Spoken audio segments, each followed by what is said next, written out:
les quais du port de Tarpon Springs, en Floride, les noms grecs de ces bateaux évoquent tout de suite l'origine des habitants de cette petite ville des États-Unis d'Amérique. Tarpon Springs abrite une flotte de plus de 100 navires uniquement employés à la pêche aux éponges.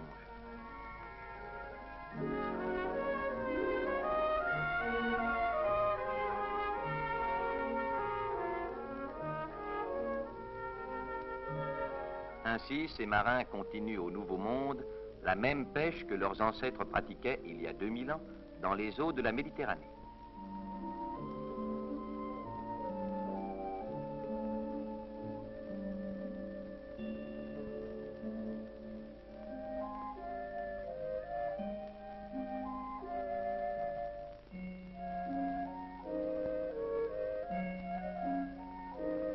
Le Saint-Philippe part en croisière pour une longue campagne de pêche.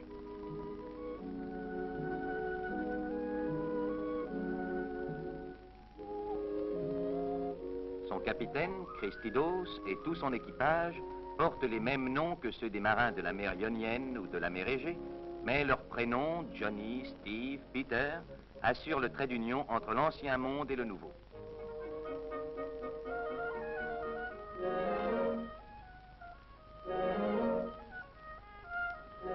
Pour les marins, la routine familière du travail en mer commence.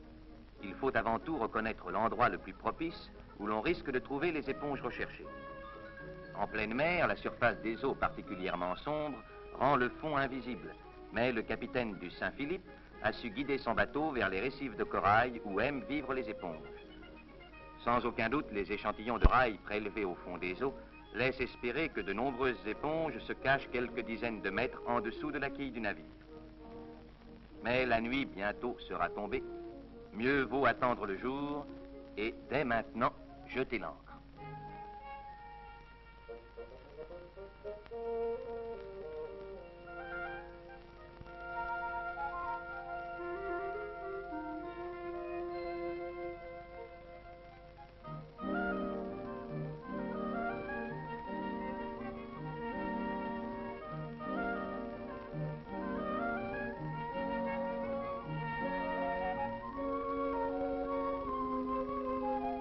Un homme de cet équipage attend avec impatience, mais non sans émotion, le prochain lever du soleil. Johnny Georgiou va effectuer sa première plongée en scaphandre pour aller, seul au fond des eaux, à la recherche des précieuses éponges. La cuisine est bonne à bord, mais elle n'a aucun goût pour Johnny. Ses pensées l'amènent déjà au lendemain dans ce monde dangereux qu'il va explorer. Bien qu'il sache que le navire et tout son équipage veilleront sans cesse à ce qu'il soit en totale sécurité, Johnny ne peut s'empêcher d'appréhender ce travail nouveau et solitaire au fond des eaux.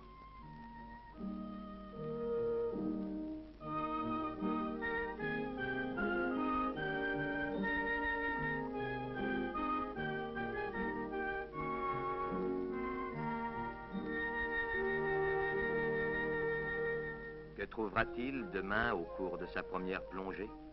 Ses rêves ou ses cauchemars?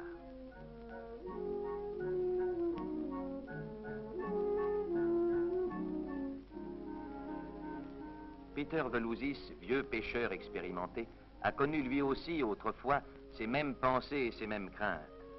Aussi essaie-t-il de faire sentir à son jeune camarade qu'il n'est pas tout à fait seul ce soir.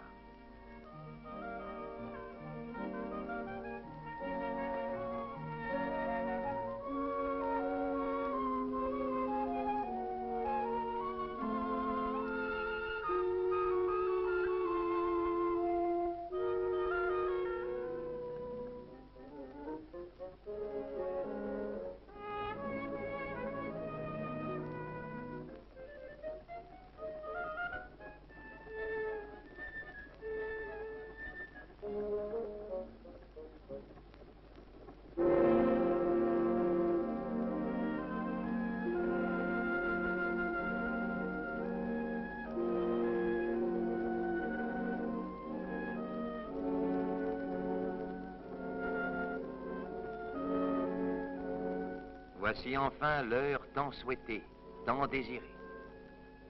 Comme autrefois le jeune chevalier revêtait avec un certain trouble sa première armure, Johnny va s'enfermer dans le scaphandre qui fera de lui, dans quelques instants, un extraordinaire conquérant des fonds sous-marins.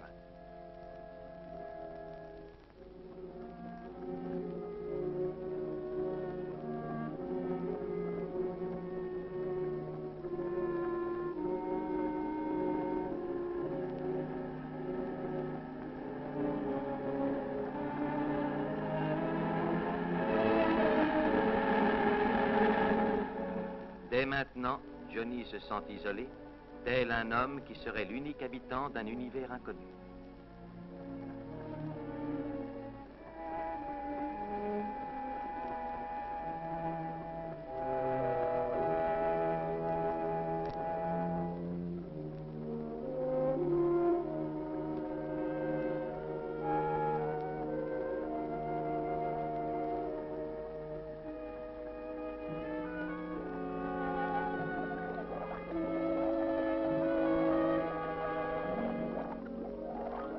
À travers l'eau de l'océan, le soleil donne naissance à une étrange couleur verte.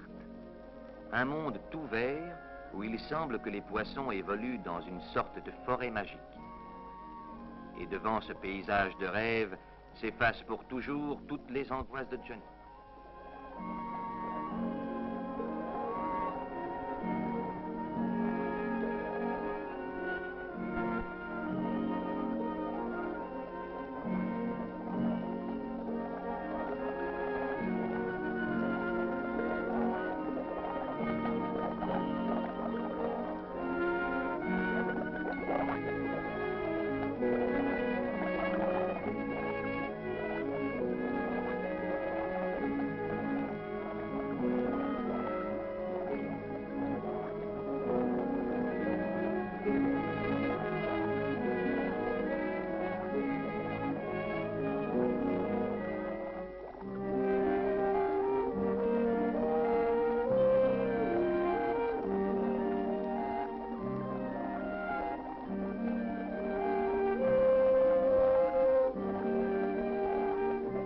Il y a des éponges partout qui, de place en place, tapissent les fonds sableux et rocheux. La récolte s'annonce abondante.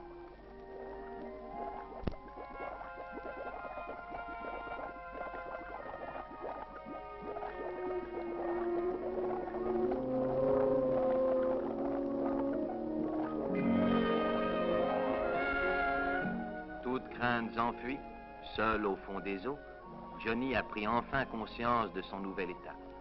Maintenant, il est un vrai plongeur, un pêcheur d'éponges reconnu.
Les plongées commencées, l'équipage du Saint-Philippe est en alerte et ne connaît pas un instant de repos. Le gros travail est arrivé sur le pont du bateau avec les premières éponges qu'il faut rapidement nettoyer et faire sécher. L'éponge vivante ne ressemble que de très loin à la substance légère et poreuse dont nous sommes habitués à nous servir. C'est pour le pêcheur un animal vivant. Pour le rendre utile à l'homme, il faut lui enlever une fine peau noire, ne conservant que son squelette poreux qui, plus tard, permettra de retenir les liquides.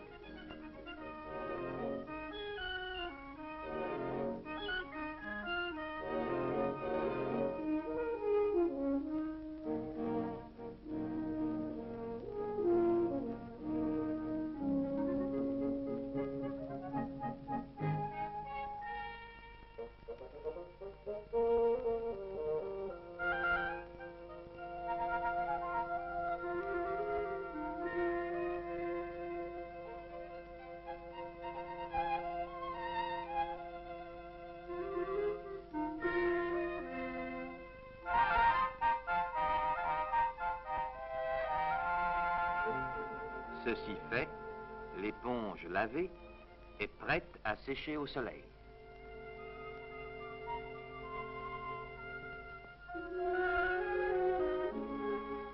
Des jours, des semaines se sont écoulés et l'odeur particulière des éponges remplit l'air sur tout le navire, partout. La nourriture elle-même en est imprégnée. Mais qu'importe pour l'équipage, cette odeur, c'est la rançon d'une pêche pleinement réussie.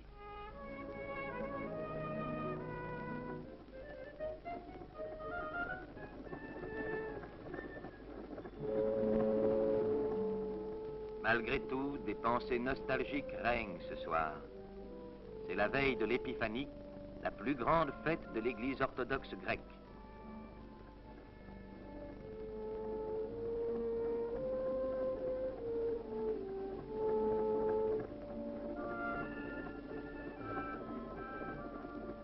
Les souvenirs des fêtes passées à Tarpon Springs ressuscitent dans les cœurs de chacun et chantent de nouveau dans les esprits.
Pour les familles des pêcheurs, l'Épiphanie revêt une signification toute spéciale, car tous les événements qui y sont célébrés se rapportent au symbole miraculeux de l'eau. Baptême du Christ, transformation de l'eau en vin, miracle des pains et des poissons. Magnifique pouvoir et don de l'eau, ce véritable élément du pêcheur.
Dans les rues de Tarpon Springs, décorées aux couleurs grecques et américaines, des milliers de visiteurs ont accouru pour assister à la fête.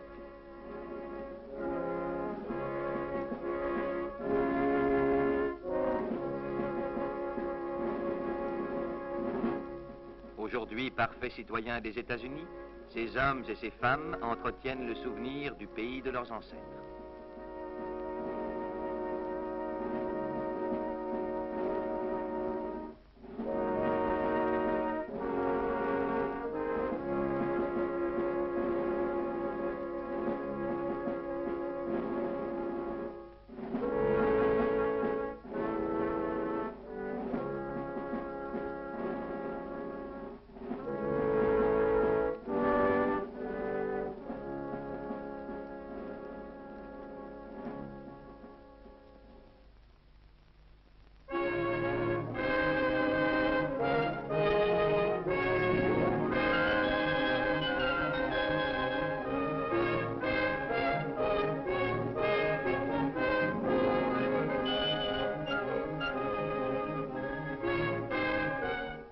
l'évêque bénit les eaux pour une nouvelle année et la croix d'or qu'il y lance est un enjeu que tous les jeunes gens de Tarpon Springs espèrent ramener.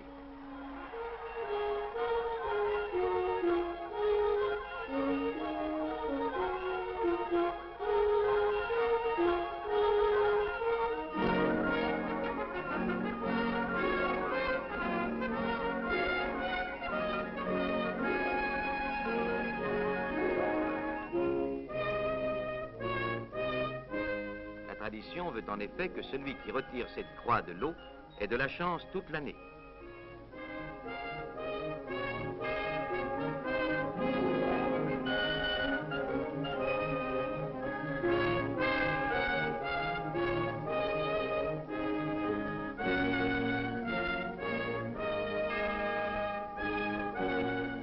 Et l'an dernier, Johnny avait ramené la croix précieuse.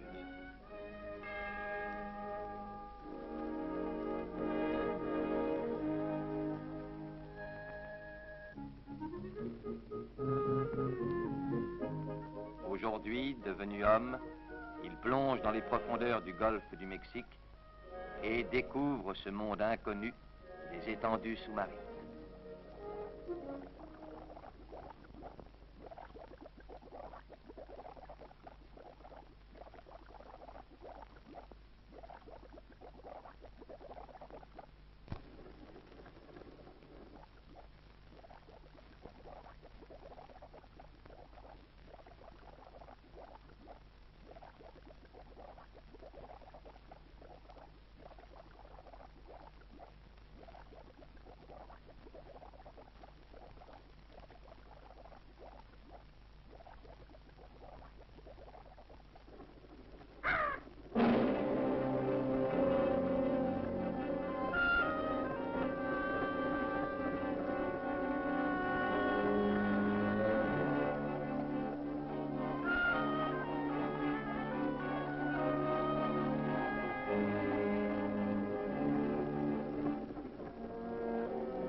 Il ne faut pas trop demander à la chance et le capitaine du Saint-Philippe peut estimer en avoir eu une part plus que suffisante.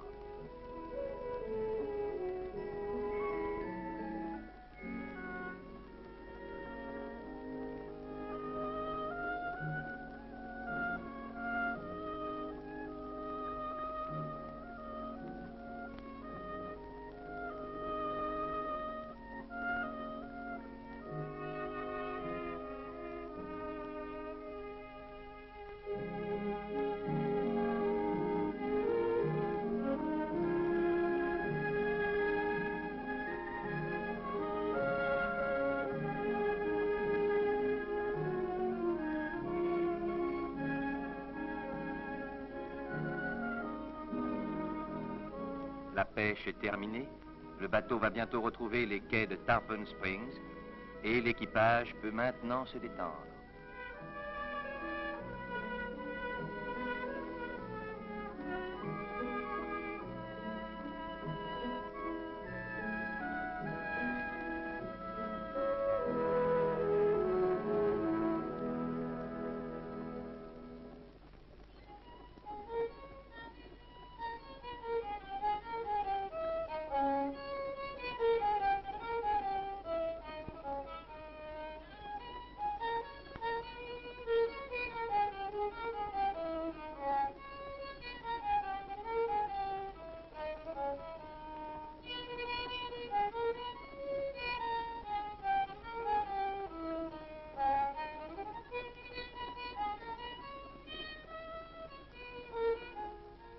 pour Johnny, la grande aventure est terminée.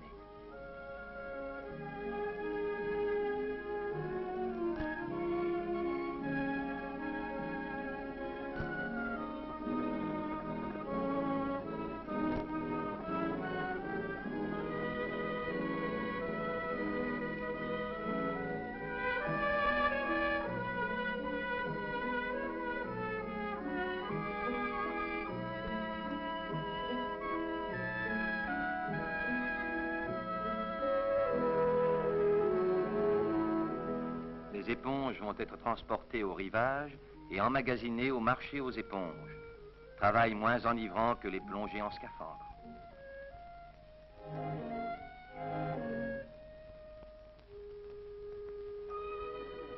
Ici, nulle trace de l'étonnant et merveilleux monde sous-marin si coloré où vivaient il y a peu de temps encore ces éponges. Il ne reste plus que ces squelettes poreux, sans vie, ayant perdu jusqu'à leur odeur de mer.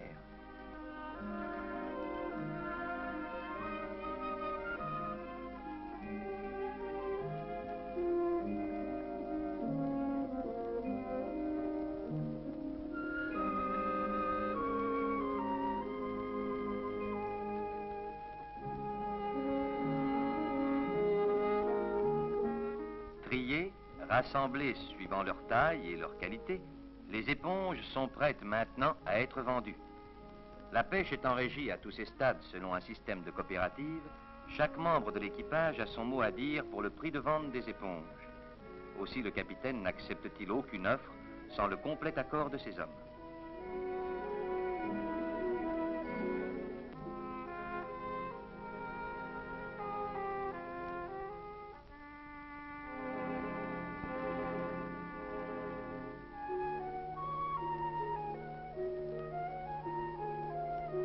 Chacun reçoit alors sa part du bénéfice et l'équipage se dispersera jusqu'à la prochaine pêche. Mais il est de tradition de se réunir une fois encore pour fêter les heureux résultats de la dernière croisière. Venu de Grèce, le Hazapico est une vieille danse qui n'a pas changé depuis les jours lointains où les premiers marins grecs ont commencé à pêcher les éponges.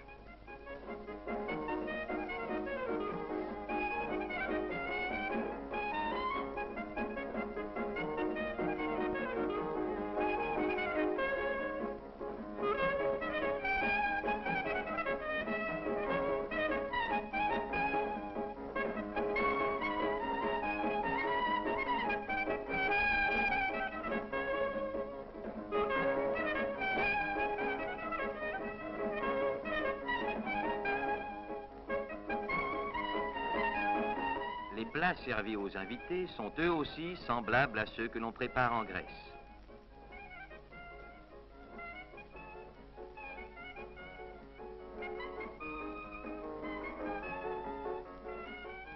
En particulier le traditionnel ragoût de mouton, cher à tous les peuples méditerranéens.